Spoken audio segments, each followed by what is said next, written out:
मजदूरी में हम लोग लाए हैं इनके बच्चों को, परिवार को, उनसे इनको आजादी मिल जाएगा और इनको जो है कि अपना मूल अधिकार मिल जाएगा, तो ये बहुत काफी आगे बढ़ जाएंगे। मतलब आजाद भारत में अभी भी ये सारी चीजें हैं कि कैसे गुलाम बनाकर रखना है और कैसे मजदूरी करवाते रहना है। हमारा इतिहास डिस्टर्ब कर दिया गया। इतिहास डिस्टर्ब करने के चलते आज हम खाक छान रहे हैं, है ना। आज हम दर्द के ठोकरे खा रहे हैं। कभी राजा थे, आज रंक हो गए हैं। कभी हम राज परिवार से ताल्लुकात रखते थे, आज भी हमारे वंशज जो वहाँ पर राजा बने हुए हैं। और हम लोग का कौन सा जाति है तो ये कौन बताएगा।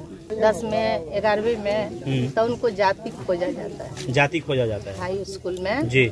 तो उनका जाति तो है नहीं। अच्छा। और बनाते लोग नहीं है। अच्छा, तो कहीं ना कहीं ये चीज शायद बहुत ज्यादा डिस्टर्ब करेगी आपको। शायद आप सोचने पे मजबूर होंगे कि जब बच्चे 8, 9, 10 में जाते हैं तो उनके लिए जो जाति प्रमाण पत्र जो बाकी बच्चों के लिए जो जातियां बनती है वो शायद खरवार जातियों के लिए बनने में कहीं ना कहीं दिक्कत है। लेकिन दिक्कत है तो बच्चे पढ़ेंगे कैसे? जब आप बोलते हैं कि पढ़ेगा इंडिया तभी तो बढ़ेगा इंडिया, तो कैसे पढ़ेगा इंडिया जब आप जाति प्रमाण पत्र को आपने कंपलसरी कर रखा है। आप बोलते हैं कि हमें जात पात धर्म से अलग होके एक ऐसा देश बनाना चाहिए और फिर आप ही के स्कूल और कॉलेजों में जाति की भी बात होती है, आप जाति प्रमाण पत्र भी मांगते हैं और जब बनवाने की बात ही आती है तो ऐसे जाति के लोगों को कोई प्रमाण पत्र नहीं मिलता। तो आप कैसे कह सकते हैं कि हमारा देश पढ़ेगा तभी तो बढ़ेगा? तो कहीं ना कहीं इन सब चीज़ों पे एक बार विचार करना पड़ेगा, क्योंकि हम लोगों ने इससे पहले कभी सोचा ही नहीं या फिर बिहार में किसी चैनल ने इस चीज़ को दिखाया ही नहीं कि लोगों को ये चीज़ समझ में आए। लेकिन आज हम यहाँ पर आए और इन लोगों से जब मिले और जब बात किया तो कहीं ना कहीं ये एहसास हुआ है कि हाँ, बिहार में अभी बहुत सारी ऐसी चीज़ें हैं जिन्हें बदलना चाहिए। हाँ, क्योंकि हमारा यह मूल है जी। हम अपने मूल को नहीं छोड़ेंगे। ठीक है।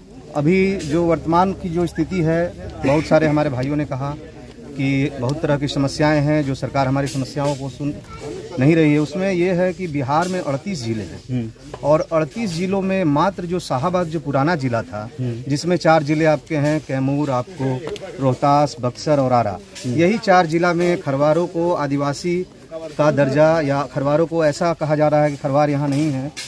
ये तो वनों में पाए जाते हैं, पर्वतीय पठारी क्षेत्रों में पाए जाते हैं, समतली क्षेत्र में कहाँ पाए जाते हैं। यही अन्य जिलों की बात की जाए, 38 इन 4 जिलों को छोड़कर वहाँ पर कोई प्रकार का रोक टोक नहीं है। वहाँ के हमारे भाई, खरवार भाई या अन्य आदिवासी संगठन के लोग या अन्य आदिवासी जन, है ना, अच्छे ढंग से काम कर रहे हैं, अच्छे सिविल सेवाओं में, है ना, राजनीति में उनकी भागीदारी है। लेकिन हम लोग कहीं ना कहीं सरकार के द्वारा हम पे ध्यान नहीं दिया गया, सरकार के द्वारा मनमानी की गई हमारे समाज के साथ में और हम पिछड़ते गए। आज ऐसी स्थिति हो गई कि आज 75 साल हो गया आज़ादी का, लेकिन आज भी हम अपने वजूद, अपने पहचान, है ना, के लिए सरकार से लड़ रहे हैं। कई एक बार सरकार ने इस पे शोध भी कराया। खुद नीतीश कुमार जी जब शोध कराएं इस पे तो उन्होंने कहा भी कि हम आप लोग को जान गए हैं, पहचान गए हैं, आप लोग का आधा काम कर दिए हैं, शोध करा दिए हैं। अनुसूचित जनजाति ही आप लोग हैं, बिहार का 38 जिले में आप पाए जाते हैं, है ना। आप हमें समर्थन करें, सरकार में हमें पुनः लाएं, है ना।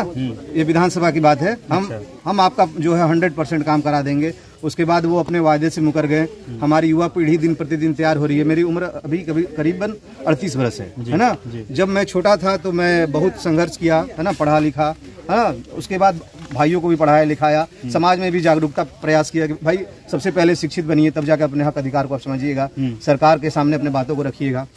हाँ, सरकार के सामने हम लोग बात को रखते हैं, लेकिन सरकार हमारी बातों को जो है आगे पीछे करके हटा देती है। बहुत बार आंदोलन भी हुआ, पटना उसका गवाह है ना। एक महीने तक वो आंदोलन चला रहा, है ना, लेकिन तब भी सरकार ने हमारी बात नहीं सुनी। तो कहीं ना कहीं ऐसा लगता है सरकार को ये मालूम है कि ये जो जाति तो खरवार है, लेकिन इस जाति से उनको फायदा नहीं होने वाला है, क्योंकि इसकी संख्या बहुत कम है। आज कोई भी पॉलिटिकल पार्टी है, कोई भी नेता है, उन्हीं को पकड़ते हैं, उन्हीं से वो मतलब कि शरण में जाते हैं जिनसे उनको लाभ होने वाला है। हमारी संख्या कह सकते हैं आज अल्पसंख्यक जो बौद्ध हैं, जैन हैं, पारसी हैं, सिख हैं, उनसे भी कम है हमारी स्थिति हमारे बक्सर जिले में, है ना। गांव में देखा जाए तो 1-2 घर मिलेंगे, है ना। हमारा जो है पुश्तैनी कुछ अपना पेशा नहीं था। डुमराव में देखने को मिलता है कि सिन्होरा काम होता है, लेकिन ये लोग जो है हमको दूसरे वर्ग से जोड़कर कहते हैं कि आप फलाने हैं, चिलाने हैं, आप ये नहीं हैं, आप बनने की कोशिश कर रहे हैं, है ना, जो कि गैर संवैधानिक है। कहीं ना कहीं हमें दबाने, हमारे पहचान को, हमारे वजूद को छुपाने की, है ना, कोशिश की जाती है। कहीं ना कहीं इसमें सवर्ण वर्ग भी हम कह सकते हैं, बहुत सारे लोग हैं जो हमें नहीं चाहते हैं कि आगे उठे, बढ़े, इनके बच्चे पढ़े, है ना, ये गुलामी से बाहर हो, है ना। इस कदर से हमारे मतलब समाज में गुलामी का माहौल बना दिया गया है कि तुम यही हो, यही रहोगे, इससे ज्यादा तुमको उठना नहीं है ना। चूंकि हम लोग पढ़े लिखे हैं तो हम लोग अपने बारे में जानते हैं, इतिहास को हमने पढ़ा है। इसका इतिहास जो है आप जाकर रोहतासगढ़ किला से उठाकर देखिए, है ना, जो आपको रोहतासगढ़ किला उसका प्रमाण है कि आपको शेरशाह सूरी के समय में वहां पर जो है युद्ध हुआ, है ना, और शेरशाह सूरी ने वहां पर से खरवार राजाओं को मारा। उसके बाद हम लोग तमाम क्षेत्रों में जाकर भागे और अपने अस्मिता को बचाने के लिए, अपनी इज्जत को बचाने के लिए हमने विभिन्न कार्य शुरू किए, जैसे डुमरा में सिनोरा उद्योग का काम, कहीं पर मतलब कि पालकी ढोने का काम है। इस तरह से हमने बहुत तरह के कार्य किए, है ना, ताकि हमारी अस्मिता बची रहे। लेकिन आज भी जब शादी ब्याह की बात होती है या अन्य बच्ची बातें होती है तो हम तुरंत पूछते हैं कि क्या आप खरवार हैं, तब आपके साथ शादी करेंगे। हम इधर शादी नहीं किए हैं, इसका इतिहास गवाह है ना। पूरे शाहबाद के चारों जिले में आप सर्वे करके देख लीजिए कि खरवार की शादी खरवार में ही होती है ना। सरकार इसको जान चुकी है, लेकिन सरकार देख रही है कि इससे बेनिफिट नहीं होने वाला है। इसका जो है रत्ती भर इसका जो है पार्टिसिपेशन है किसमें, सरकार बनाने में। इसको हम देकर क्या करेंगे, इससे वो फायदा क्या होने वाला है। यही कोई मेजोरिटी में कोई है तो उसको लोग क्या करेंगे, अपने में मिलाएंगे, भाई आओ सरकार बनाने में मदद करो तुम हमारा, है ना, तुमसे हमको लाभ होने वाला, हमसे उनको लाभ नहीं होने वाला। बस इसलिए वो हमारी बात नहीं सुन रहे। यदि हमारी भी संख्या ज्यादा होती, मैं निश्चित रूप से कह रहा हूं, हमारी भी संख्या 1,00,000, 2,00,000, 4,00,000, 5,00,000 में होती, हमारे जिले में 10 लाख होती, तो निश्चित रूप से सरकार हमारे पीछे लगती, हमारे नेताओं के पीछे लगती, हमारे पैर पकड़ती और कहती कि आपका सारा अधिकार हम दिला रहे हैं। पहाड़ों पर जाइए और देखिए, वहां पर हमारे वंशज राजा है ना। रहा आज का पूजा, तो आज का पूजा हम एकत्रित होने के लिए किए हैं, ताकि हम एकत्रित रहें और अपने हक अधिकार के लिए सरकार से लड़ते रहें। भले ही हमारी संख्या कम है, लेकिन हम लड़ते रहेंगे। जब तक हमारा अधिकार नहीं मिल जाता तब तक हम लड़ते रहेंगे। धन्यवाद। तो ये बात हुआ जो इन्होंने बताया, और ये चीज़ खुल के सामने रखा कि सरकार क्यों ध्यान नहीं दे पा रही है और क्या क्या प्रॉब्लम्स हो सकती हैं। ये तमाम चीज़ें आज जानने के बाद हम भी अनुरोध करते हैं सरकार से कि ऐसे लोगों को साथ मिलाए और सबके लिए सहयोग के साथ सबको उनका हक दे, ताकि ये लोग भी जो चाहते हैं अपने लाइफ में बनना, इनके बच्चे जो चाहते हैं बनना, ये सब कुछ उनके सपने भी पूरे हो सके।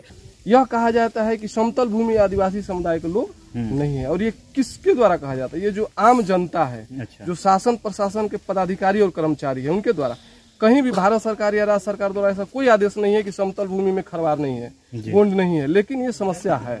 तो कहीं ना कहीं पूरे देश में जंगल को तो खत्म किया जा रहा है, तो फिर ये कहना भी कहीं ना कहीं उचित नहीं है कि आप अगर समतल भूमि पे हैं, क्योंकि आपने जंगल तो छोड़ा नहीं, जंगल तो कहीं बचा नहीं, तो फिर जब जंगल बचा नहीं तो फिर आप उन्हें जंगल में रहने के लिए मजबूर कैसे कर सकते हैं। या फिर अगर वो समतल भूमि पे हैं तो वो भी इंसान हैं, जैसे सारे लोग रह रहे हैं, लेकिन सबके अपने अधिकार हैं।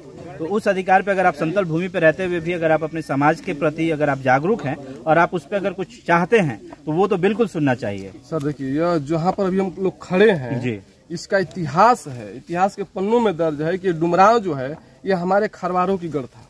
अच्छा, ये जो है डुमरांव, और आज भी जिस धरती पर हम लोग हैं, या पूरे बक्सर जिला का हम बात करते हैं, समतल भूमि का इतिहास भी, अभी जो बक्सर में हम लोग का चरित्र वन है, ये कंप्लीट रूप से जंगल था।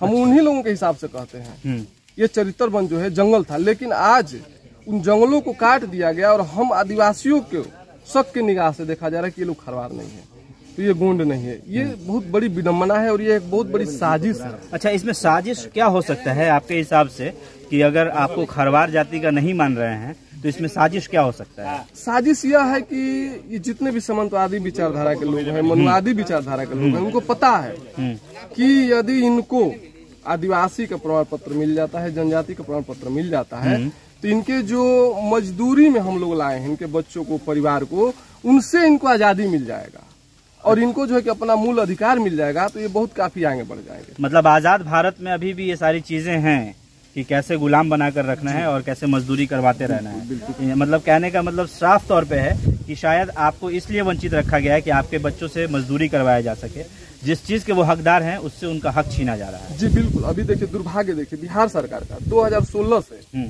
बिहार में जनजाति आयोग का सारी पदें रिक्त पड़ी हुई है। अच्छा, आज तक उन पदों को नहीं भरा गया और ना ही नियुक्ति किया, जबकि यहाँ पर स्वर्ण आयोग बन गया। पिछड़ा वर्ग के सभी पदे हैं, अति पिछड़ा के सभी वर्ग के पदों पर लोग हैं, लेकिन आदिवासी जो जनजाति आयोग है हमारी, वो किसी भी पद पर हमारे लोग नहीं है, किसी भी पद पर लोग नहीं। तो इससे साबित होता है कि बिहार सरकार जो है हमारे आदिवासियों के प्रति उदासीन है। तो कहीं ना कहीं ये चीज सामने आ रहा है कि बिहार सरकार जो खरवार जाति के लोग हैं उनका जो डिमांड है वो चाहते हैं कि उन्हें जो है कि अलग से और जैसे उनकी जो रिक्त पदे हैं उसे भरने में सहयोग किया जाए। और ख़ास करके जब इनके पास जंगल नहीं है और जब ये समतल भूमि पर रह रहे हैं तो भी तो ये उसी समाज से आते हैं, क्योंकि जब आपने उनके लिए कुछ एक्स्ट्रा कुछ कर नहीं पाया आप तो वो जाएंगे भी कहाँ। अगर आप इनके लिए कुछ अलग से कुछ मुहिम चलाते हैं और आप इनके लिए कुछ अलग से व्यवस्थाएं करते हैं तब ये उन व्यवस्थाओं के अंदर आएंगे। लेकिन जब आपने इनको बिल्कुल ऐसे छोड़ दिया, जब आपका रवैया बिल्कुल उदासीन है, जब लोगों को आपसे उम्मीद नहीं रही तो कहीं ना कहीं ये लोग उदास तो रहेंगे ही। तो कुल मिलाकर अभी सबसे बड़ी बात जो ये है कि अभी तो देश में राष्ट्रपति जो बनी है वो आदिवासी हैं, तो उनसे उम्मीद किया जा सकता है कि वो कोई एक्ट लाए और आप लोगों के लिए कोई बेहतर कदम ले। सर, इससे हम पूरे भारत के आदिवासियों में बहुत खुशी है जी, और गर्व की बात है कि एक आदिवासी समुदाय की महिला जो है महामहिम राष्ट्रपति के पद पर बनी हुई है जी। लेकिन दुख इस बात का है कि जिस दिन उनको पद ग्रहण या जब जो राष्ट्रपति बनी तो उनको जो अनपढ़ गंवार जो समाज के लोग हैं, जो ढोंग और पाखंड का बढ़ावा देते हैं, उनके द्वारा हमारे महामहिम को शुद्धिकरण किया गया। इससे हम आदिवासी लोग दुखित हैं। हर तरफ राजनीति है, सिर्फ और सिर्फ राजनीति है। इसमें जो है कि आम लोग, गरीब लोग पिस रहे हैं और ये बिल्कुल आप देख रहे हैं, क्योंकि आज है ना कि हम इनके बीच में हैं। आज हम पहली बार शायद ऐसा हुआ है या फिर बिहार में किसी चैनल ने इस चीज़ को नहीं दिखाया होगा कि ऐसे भी लोग बिहार में रह रहे हैं जो कि जंगलों में और वन देवी की पूजा करते हैं। और ऐसी चीज़ें शायद आपको झारखंड में देखने को मिलती हों लेकिन शायद यहाँ पर तो नहीं देखने को मिलता। लेकिन इन लोगों ने अभी तक अपने सब चीज़ों को बचाकर, अपनी जो सभ्यताएं हैं उन्हें बचा कर रखा है। तो कहीं ना कहीं ये सारी चीज़ें बहुत ज़्यादा इफेक्टिव होंगी। और हम आज इसी के लिए आए हैं कि शायद नीतीश कुमार और बिहार के जो दूसरे नेता हैं शायद उन तक ये आवाज़ पहुँचे और इन लोगों के लिए कुछ किया जा सके। मेरा नाम कपिल मुनि प्रसाद खरवार है जी। मैं भरतपुर बक्सर जिला का 9 साल तक रहा अध्यक्ष जी, उपाध्यक्ष जी जी। और अभी भी हमारे जाति का जो जाति प्रमाण पत्र है सही ढंग से नहीं मिल रहा है। अभी भी लोग मारे मारे फिर रहे हैं। जो मान लीजिए 1% 2% के बन गया और लोगों को नहीं बन रहा। वो खतियान मांग रहे हैं, खतियान लोग के पास है नहीं, दस्तावेज मांग रहे हैं, प्रशासन हमारे पास है नहीं। बहुत से लोग बसाए हुए हैं और हमारे जितने जंगलात था, खेत बधार था, उन्होंने हड़प लिया। अच्छा। हाँ, हमारे पास कुछ नहीं है, मजदूरी के सिवा कुछ भी नहीं है। अभी भी गरीबी की अवस्था में गुजर रहे हैं। मजदूर है, ब्राह्मण है, मजदूर है, प्लस ये है मिस्त्री, राज मिस्त्री ये काम करते, पेशा करते हैं और बहुत दिक्कत में है, बहुत परेशानियां हैं लोगों को, है ना। तो हमारा कहना यही है कि जैसे आम लोगों का बनता है सर्टिफिकेट, उसी तरह हम जाए कि हम खरवार हैं और हमारा मिलना चाहिए। सरकार से हमारा निवेदन। बिल्कुल। तो ये सबसे बड़ी बात है कि हमें जो है कि जिस चीज से हमें महरूम रखा गया है वो चीजें तो आप हमें देंगे, जो हमारा राइट है वो तो आप हमें देंगे। यहाँ पे एक समाज है जो कि बहुत ज्यादा अपने आप को ये मानती है कि हाँ, हम जो है कि कमजोर वर्ग से आ रहे हैं, क्योंकि सरकार जो है वो हमारे पक्ष में कोई ऐसा कदम नहीं उठाती। तो कुल मिलाकर अगर हम आपको बताएं तो ये वो सारे खरवार लोग हैं जो कि यहाँ पर आज इकट्ठा हैं। जंगल है और जंगल में यहाँ पे वन देवी की पूजा हो रही है। इन सब के बीच में यहाँ पर हमने आपको इन लोगों से बात करके बताया कि इन लोगों की आपसी प्रॉब्लम्स भी क्या हैं। एक गुस्सा भी इनके अंदर है कि हाँ, हमें जो हक हमें मिलना चाहिए था वो शायद नहीं मिल पाया। इन तमाम चीजों के साथ आज हम एक सवाल छोड़े जा रहे हैं कि जब तक आप सारे लोगों का विकास नहीं करेंगे जैसे आप दूसरे जाति के लोगों का विकास करते हैं, तो ये भी एक ऐसी समाज से आते हैं, इन्हें भी अपना ही हक चाहिए। और इस जंगल को और इस वन देवी की पूजा करने वाले लोग जो कि आसमान, पहाड़ और पेड़ पौधों की पूजा करते हैं, तो इन तमाम चीजों में ये कहीं ना कहीं प्रकृति को बचाने वाले शायद इकलौते ऐसे लोग हैं जो कि अभी इस धरती को बचाने की पुरजोर कोशिश कर रहे हैं। सबको उनका हक दे ताकि ये लोग भी जो चाहते हैं अपने लाइफ में बनना, इनके बच्चे जो चाहते हैं बनना, ये सब कुछ उनके सपने भी पूरे हो सके। चलिए दोस्तों, इसी के साथ हम इस वीडियो करते समाप्त। तब तक के लिए बाय बाय, टेक केयर।